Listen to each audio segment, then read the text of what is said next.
Welcome to வேந்தா kitchen. இன்றைக்கி நாம் barley அரிசி வச்சு பாயசம் எப்படி செய்கிறதுன்னு பார்க்க போகிறோம். வாங்க எப்படி செய்கிறதுன்னு பார்க்கலாம். பார்லி அரிசி பாயசம் செய்கிறதுக்கு பார்லி அரிசி வந்து ஒரு 2 மணி நேரம் நல்லா ஊற வச்சுடுங்க. ஊற வச்சுட்டு அதை மிக்ஸி ஜாரில் சேர்த்து கொஞ்சமாக ஒரு பல்ஸ் மோடில் ஒரு செகண்டு ஒரு 2 செகண்ட் அரைச்சி எடுத்துக்கோங்க. எடுத்துட்டு அதுக்கப்புறம் நம்ம வந்து பாயசம் செஞ்சு எடுத்துக்கலாம்.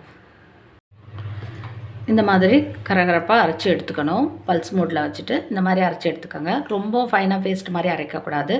இந்த மாதிரி அரைச்சிட்டு இதை வந்து நம்ம இப்போ வேக வைக்கணும். நல்லா வேக வச்சுட்டு அது கூட நாட்டு சர்க்கரை இல்லைன்னா ஒயிட் சுகர் சேர்த்து செய்யலாம்.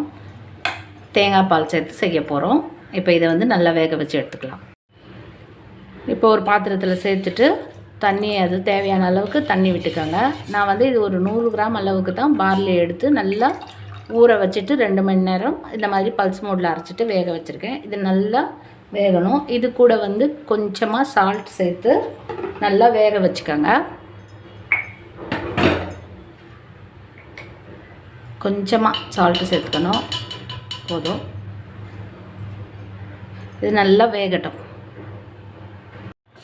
பார்லி அரிசி வந்து நல்லா வெந்து வந்துருச்சு பாருங்கள். இந்த ஸ்டேஜ் இது வேகிறதுக்கு ஊற வச்சுட்டு நம்ம இதை செய்கிறதுனால வேகிறதுக்கு கொஞ்சம் நேரம் தான் எடுக்கும்.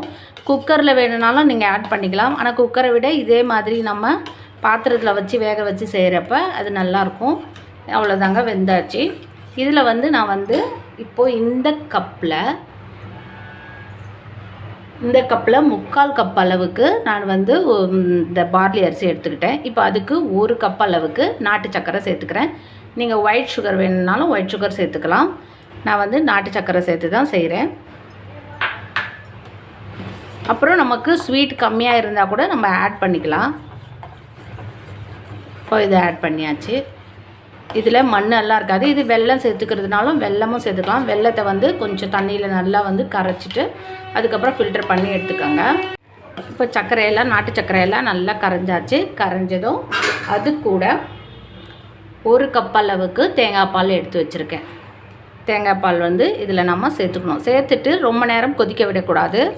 சேர்த்துட்டு உடனே இறக்கிடுங்க. இறக்கிட்டு அதுக்கப்புறம் நம்ம முந்திரி திராட்சை சேர்த்துக்கலாம்.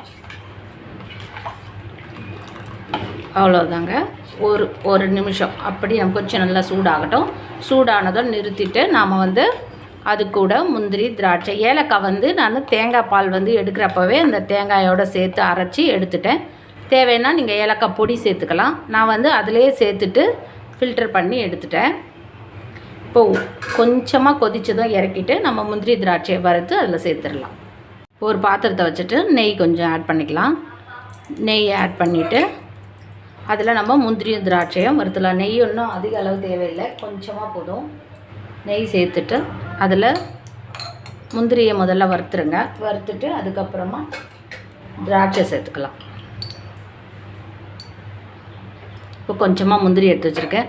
முந்திரி கொஞ்சமாக வறுந்தாச்சு. இந்த ஸ்டேஜில் கொஞ்சம் திராட்சை எடுத்து வச்சுருக்கேன். அதையும் சேர்த்துட்டு நம்ம வறுத்து எடுத்துடலாம்.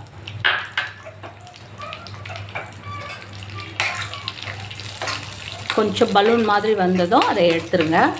எடுத்துட்டு நம்ம பாயசத்தோடு சேர்த்தா சூப்பரான பார்லி பாயசம் ரெடி ஆகிடும். முந்திரி திராட்சை நல்லா கோல்டன் ப்ரௌன் கலரில் பொரிஞ்சாச்சு. பலூன் மாதிரி வந்துச்சு திராட்சையெல்லாம். இப்போ வந்து இதை நம்ம வந்து இதோட ஆட் பண்ணிடலாம்.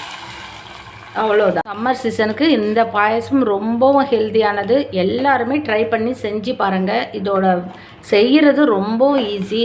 அதே சமயம் இது வந்து ரொம்பவும் ஆரோக்கியத்தை கொடுக்கக்கூடியது. நீங்கள் வீட்லேயே சூப்பரான பார்லி அரிசி பாயசம் ரெடி ஆகிடுச்சு பாருங்கள். இது செய்கிறது ரொம்ப ஈஸி. அதே சமயம் இதில் ரொம்ப மருத்துவ குணங்கள் நிறைஞ்சிருக்கு. நீங்கள் வீட்டில் எல்லாருமே ட்ரை பண்ணி செஞ்சு பாருங்கள். சின்னவங்கலேருந்து பெரியவங்க வரைக்கும் எல்லோரும் சாப்பிடலாம்.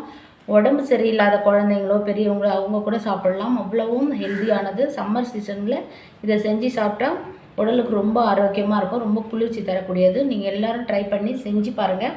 இந்த டிஷ் உங்களுக்கு பிடிச்சிருந்தால் நீங்கள் லைக் பண்ணுங்கள், ஷேர் பண்ணுங்கள், மறக்காமல் சப்ஸ்கிரைப் பண்ணுங்கள். தேங்க்யூ.